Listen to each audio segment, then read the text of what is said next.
Olá, amigos telespectadores, Shalom Aleichem, paz seja convosco.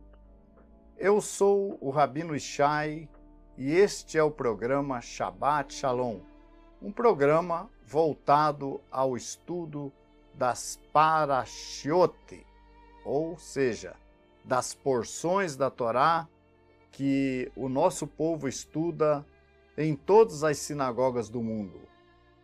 Nós vamos estar neste programa começando a Parashá Shemot, a primeira Parashá do livro de Êxodo. Antes, porém, vamos ver aí o recebimento do Shabat. O povo de Israel, a parte religiosa do nosso povo, tem o Shabat como um sinal entre Deus e Israel. E as mulheres, então, recebem esse dia em seus lares. Vamos ver aí um trecho do recebimento do Shabat.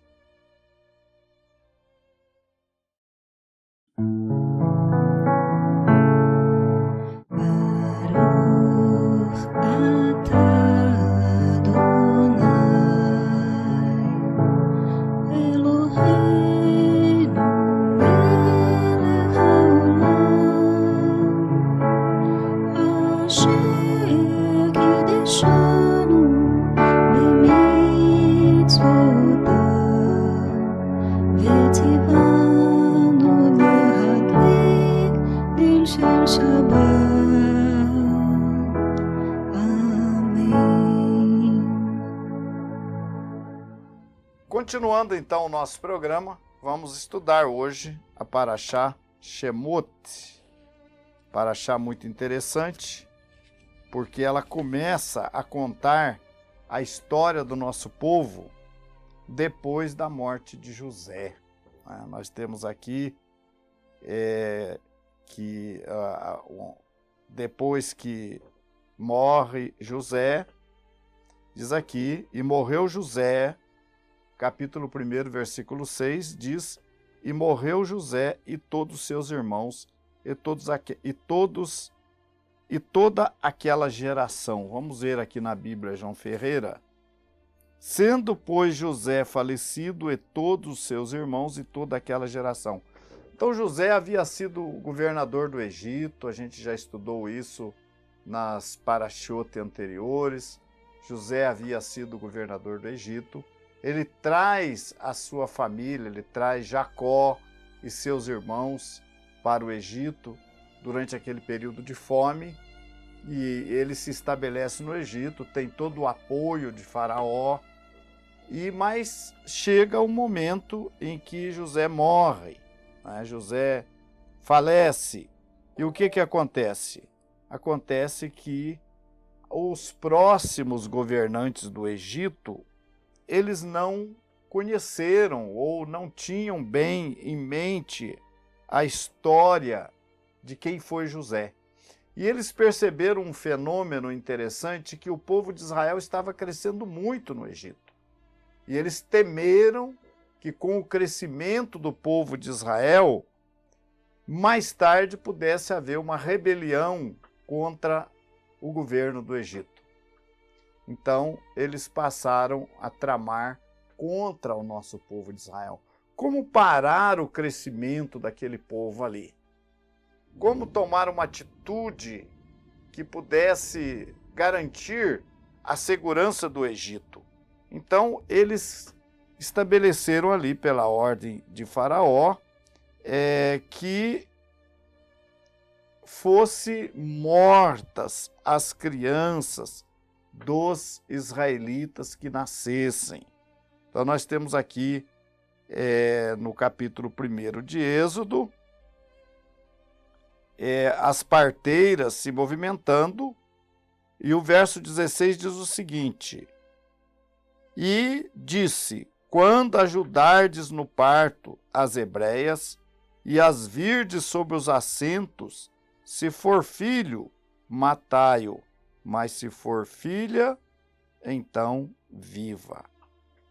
E aí que vai aparecer, então, nesse momento em que os filhos dos israelitas as crianças que nasciam, os meninos que nasciam eram mortos, que nós vamos ter o nascimento de Moisés. No segundo capítulo, né, nós temos aí o nascimento de Moisés e, pela misericórdia de Deus, Moisés sobrevive. Essa história é bem conhecida de todos, né? Ele é colocado por sua irmã num cesto, no local próximo onde nadava a filha do faraó. Ela tomava seu banho ali, no Nilo, e ali, então, esse menino foi encontrado pela filha de Faraó. Na carta aos Hebreus, no capítulo 11 da carta aos Hebreus, nós vamos encontrar o seguinte, versículo 23, diz assim: pela fé, Moisés, já nascido, foi escondido 3 meses por seus pais, porque viram que era um menino formoso, e não temeram o mandamento do rei. Então, eles não temeram e Deus protegeu Moisés. Deus tinha um plano com Moisés, né? Verso 24 diz: pela fé, Moisés, sendo já grande, recusou ser chamado filho da filha de Faraó, escolhendo antes ser maltratado com o povo de Deus, do que por um pouco de tempo ter o gozo do pecado. Então, Moisés, ele provavelmente seria o próximo faraó. Provavelmente, porque neto do faraó, por adoção, é claro. Mas ele se recusou quando ele recebe o chamado de Deus. Moisés sai do Egito, teve ali um incidente com a morte de alguém matou um hebreu e Moisés entra em ação e ele foge do Egito e ele passa então 40 anos no deserto como pastor de ovelhas. Lá ele se casa e lá ele é preparado por Deus. Eu acho interessante que Deus... Por que Deus chamou Moisés? Né? Deus podia ter chamado qualquer outra pessoa, mas chamou Moisés. Moisés era um homem preparado, porque ele havia sido criado, ele saiu do Egito com 40 anos de idade. Então ele era um homem preparado na cultura, na sabedoria do Egito. Ele tinha trânsito, ele tinha conhecimento, tinha capacidade. E Deus escolhe esse. Claro que tudo isso foi por Deus. Depois ele vai para o deserto. E lá no deserto, ele vai aprender a pior parte da sua vida. Por que será que Moisés foi para o deserto? Porque ele ia lidar com o povo. Ele não estaria mais doravante no palácio como o neto do faraó. Agora, ele estava sendo preparado para uma missão e ele teve que ser provado no deserto. Os homens de Deus sempre passaram por provas para ver se serviam. Moisés é um ícone na história do nosso povo. A saída do Egito, a própria formação do povo de Israel, a condução do nosso povo de Israel. Moisés foi escolhido por Deus, teve um chamado de Deus. Enfrentou grandes lutas, grandes problemas. Nós vamos ver aqui alguns textos, por exemplo, Moisés enfrenta ali a sua própria família, quando ele se casou com uma mulher cuxita, e a sua própria irmã, Miriam e Arão, falaram contra Moisés. Por conta disto, Miriam fica leprosa. Deus pune Miriam porque ela se levantou contra Moisés. Mas por que isso? Porque Moisés tinha um chamado de Deus. Isso é uma coisa muito importante. Quando alguém tem um chamado de Deus e você se levanta contra essa pessoa que tem um chamado de Deus, você está se levantando contra Deus. Não é que a pessoa é Deus, é que Deus foi que colocou aquela pessoa ali. E Miriam e Arão, num dado momento, falaram contra Moisés e Miriam fica leprosa.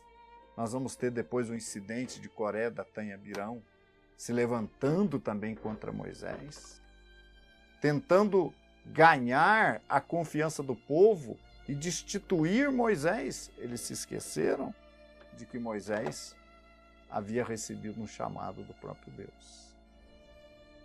E quando eles faziam aquilo, eles estavam contra Deus. Como estavam contra Deus também aqueles que apoiaram Coré, Datã e Abirão e que também foram punidos. Coré, Datã e Abirão sepultados vivos e depois os seus seguidores sofreram com a mortandade, com a praga. Então, Moisés foi uma pessoa muito importante. Nós temos muita coisa para falar sobre Moisés. Deus fala assim, boca a boca falo com ele, claramente, e não por enigmas. Números capítulo 12, verso 8. Deus defende a Moisés. No capítulo 34, versículo 10 de Deuteronômio, diz assim, nunca mais se levantou em Israel profeta algum como Moisés, com quem o Senhor houvesse tratado face a face. Nunca mais se levantou. Agora, curiosamente, nós vamos encontrar mais à frente uma promessa muito importante. Em Deuteronômio mesmo, nós vamos ter essa promessa de que Deus vai suscitar um profeta.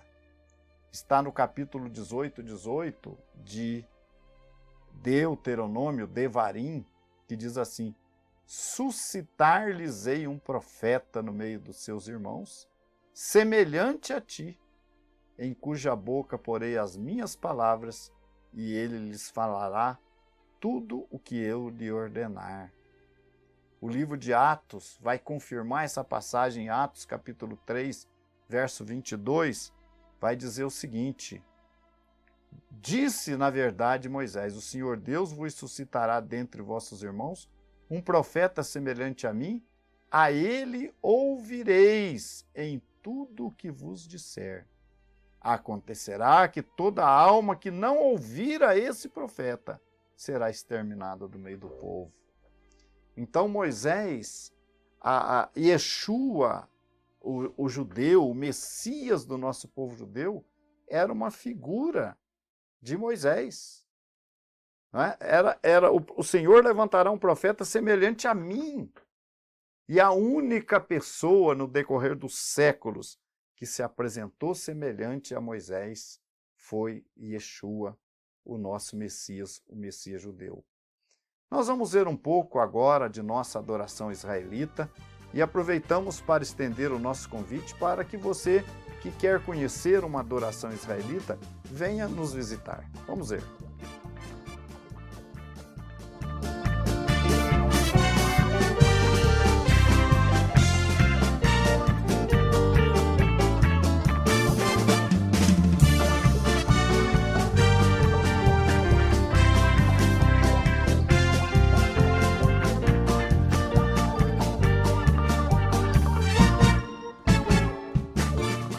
Estamos chegando no final de nosso programa, agradecemos a todos, Shalom Aleichem, paz seja convosco e até a nossa próxima oportunidade. Shalom.